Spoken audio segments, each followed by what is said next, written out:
Hey everybody, it's Lewis Porter Jr. It is May the 25th here in lovely sunny Plantation, Florida. It's actually, today's a kind of nice day. It's not even cloudy or crazy like it normally is when you get here. So it's a nice Wednesday. Today's gonna be a little different due to some events on the internet.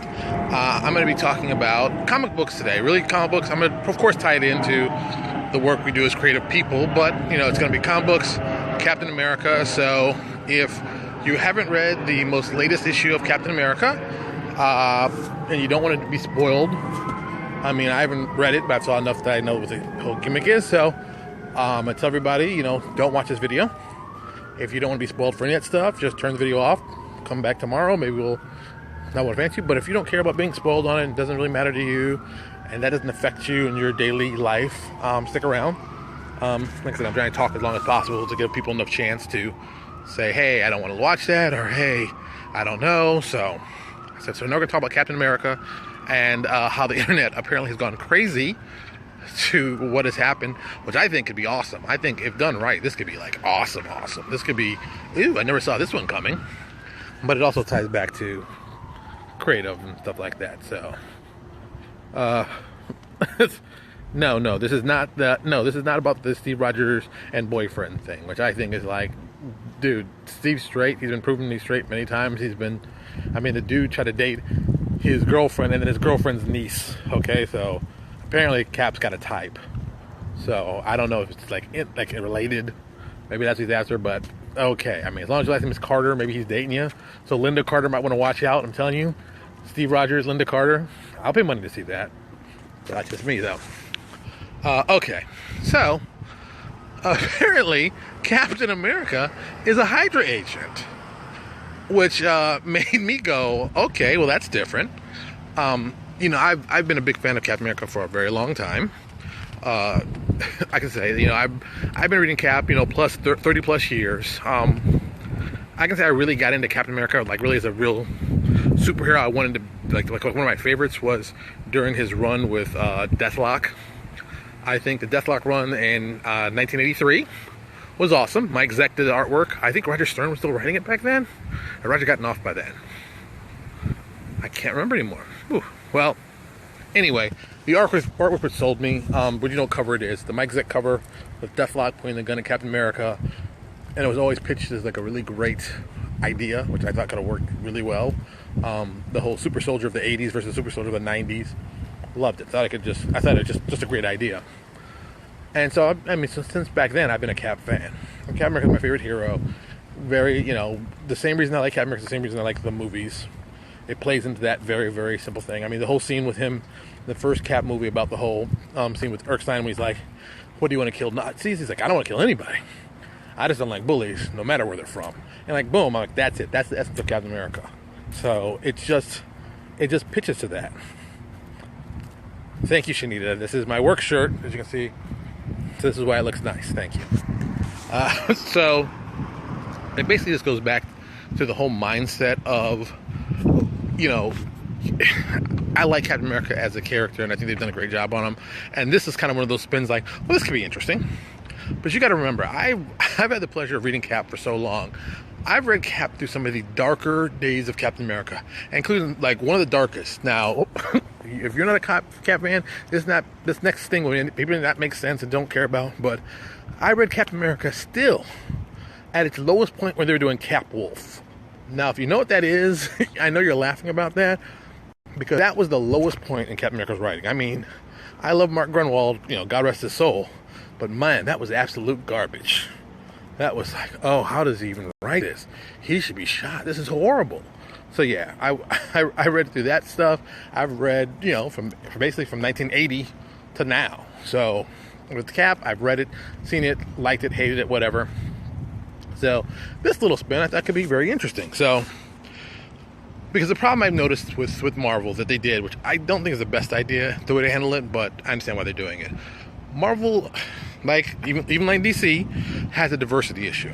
Now, theirs isn't anywhere extreme as DC is. DC is pretty much, we got a real problem. We got to find some way to fix this.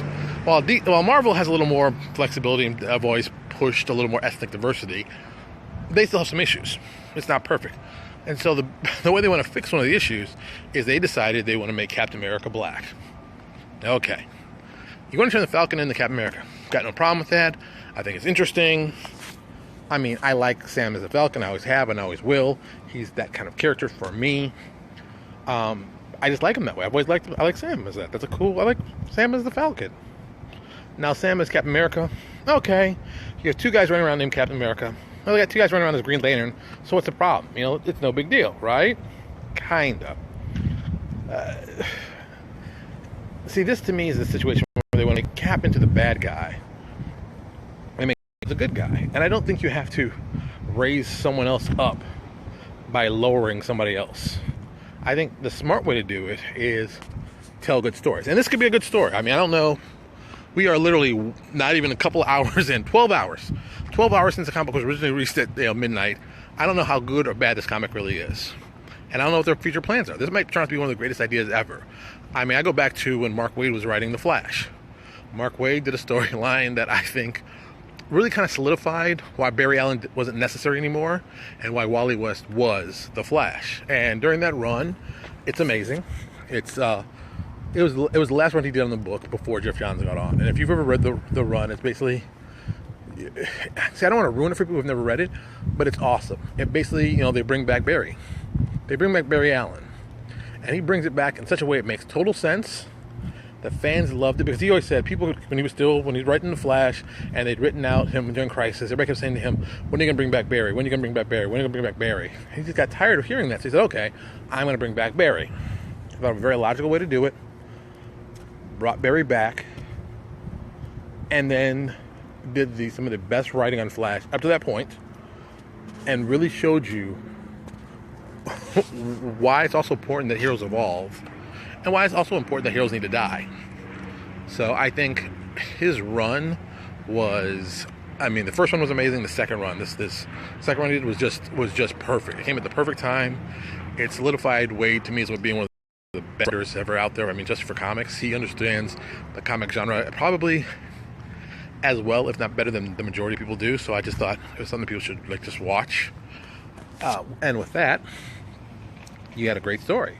So I think this Cap thing could be the same kind of thing. I think that Marvel wants to diversify themselves, and it's tough to make a character that's interesting, that connects with people, that people want to see over and over. Great example, Gambit. When Gambit was first introduced, was not my favorite character. Even today, not one of my favorites, but I get the character. I like the character. He's a good character. He has some stuff. But over time, they've kind of stretched him out in several different ways and tried to make him popular, and now his popularity is pretty much in the dumps. I think it's very much he's not as popular as he was when he first appeared. I think Rogue suffered from that same kind of thing. Interesting character. I mean, I have her first appearance, one of my favorite comics of all time, Avengers Annual number 10, drawn by lovely, amazingly by Michael Golden, with some of the best fight scenes, and some of it was just a great book, and it's one of those things of her popularity has gone down. I think that's just due to her abilities and her powers and them trying to get them to work right, and that never really worked right any way they did them. I don't know. So that's something that needs work. I just think it's tough to make a character who's new, awesome, that people want to read about. So you kind of have to tag onto someone else's legacy and make them interesting. And I think that worked well when Batman did the whole thing for Azrael. Making Azrael Batman was a kind of a smart marketing move, and having that character develop into his own little thing. I thought it was smart. Then it got to a point that people didn't like the character, and that happens sometimes. And I've always believed that you should be able to kill a character. You should kill a character when the excitement is waning, or this character you've run out of stories to tell about them, or maybe the character isn't exciting anymore. I mean, yes, as a writer, you should find something impressive and exciting about all the characters you write, but sometimes it's difficult. Sometimes characters don't come across the way you'd like them to. Sometimes they don't handle themselves the way you'd like them to.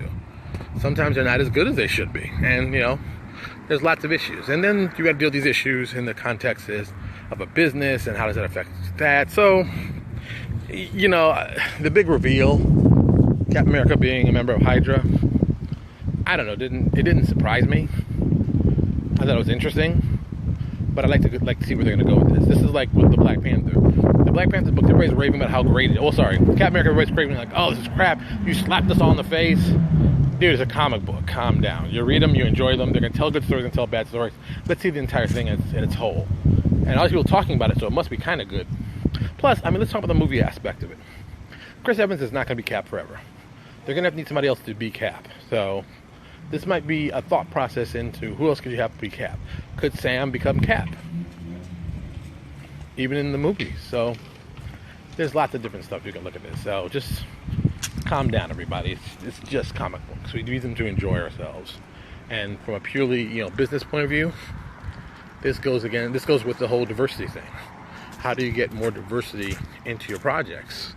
I was reading, actually, that's a long time ago, from Chuck Dixon. Usually he says when he writes stories up, he doesn't assign gender to them. There's characters, he writes them up, and then boom, at the end of the story after it's written, then he assigns gender.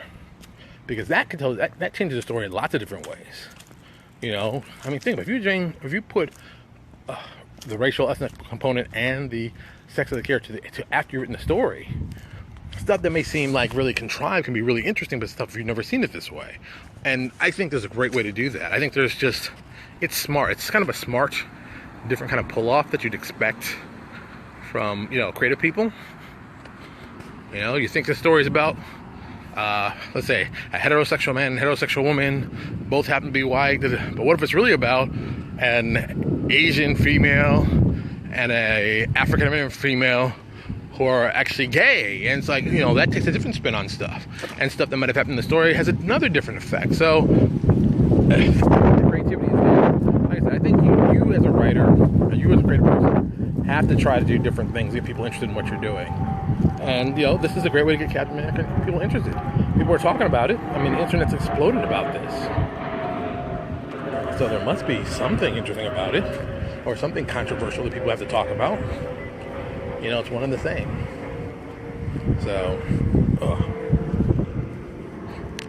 I mean, that's what I'm going to say about that. That's, people can get excited, get whatever, that doesn't matter. Just tell good stories, that's what matters. And now, segueing from that to this, we're going to talk about some projects we're working on at LPJ. I haven't been talking about some stuff we worked on since we got in a bunch of stuff, like yesterday night and this morning, so I said, hey, let's talk about it.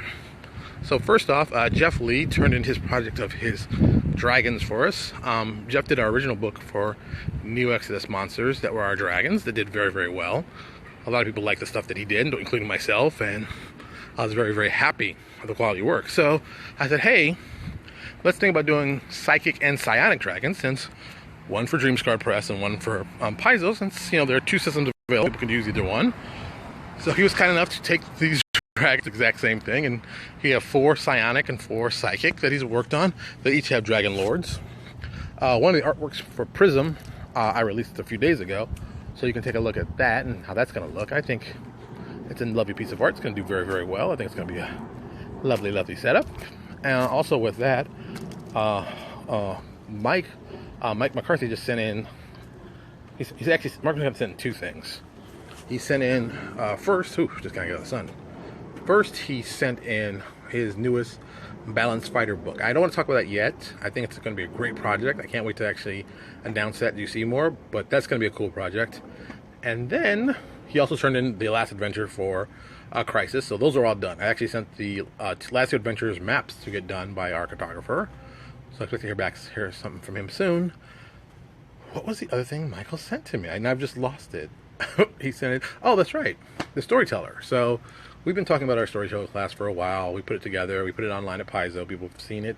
Some people have liked it. Some people didn't. Some people made comments. We've done all that. He sent back the final version, including, we made some changes. We made some fundamental changes. One of the biggest changes we made, we changed the name, because Storyteller was nice, but still not exactly what we wanted. So we changed it to Protean Scribe. So I think that's going to be a good name for it. It makes a little more sense. I'm hoping to have a copy, maybe even the full version, up online sometime soon, so people can check it out. But I might even just go right to the traditional layout phase and just see from there. But that's what he's been working on, which I think was great. I cannot wait to actually put that out. This is a great, great project. I think he's done very, very well on that. and it's going to do, I think it's going to do very, very well. I think people will be happy also with the class, because I don't think they've seen classes like this. Something else I've been talking about in my head for a long time, but not actually doing, I think we should do some more hybrid classes. And I know people are like, oh, geez, more hybrid classes than standard classes. I'm like, no, not the standard classes. We should do hybrid classes of third-party publishers' classes, ones that have done very, very well, ones that people have been very, very interested in. I think, I keep going with Time Thief and Machine Smith. What kind of cool hybrid class can I make there? And I think that has some real potential to get some really crazy stuff going and seeing some interesting stuff. So I'm hoping that I can find something. But there's tons of really cool third-party publishers classes that would work very well as hybrid classes. So I just think it's just sitting down, going through them, seeing what we can work together, and go from there. But like everything, it just takes time. And while I'm still doing this, I'm still focused on Crisis. I'm still working on New Exodus. Yesterday at New Exodus, I worked on just actually the iconics and getting them all put on paper from what's been written. I think we did all of them. I think we did all 4 of the ones that last 4 I was doing. I put the pictures up online at our Facebook website, of course, LPJ Lewis Porter Jr. Design. Just type that in. You can see the 4 main pictures I just did yesterday. And there's a couple more we have to work on, but we're moving towards the end of this, so I'm glad. I'm very glad. You have no idea. I'm so tired of that. So that's about it. All right, let me go back into work, and you all have a lovely day. I'll talk to you all later.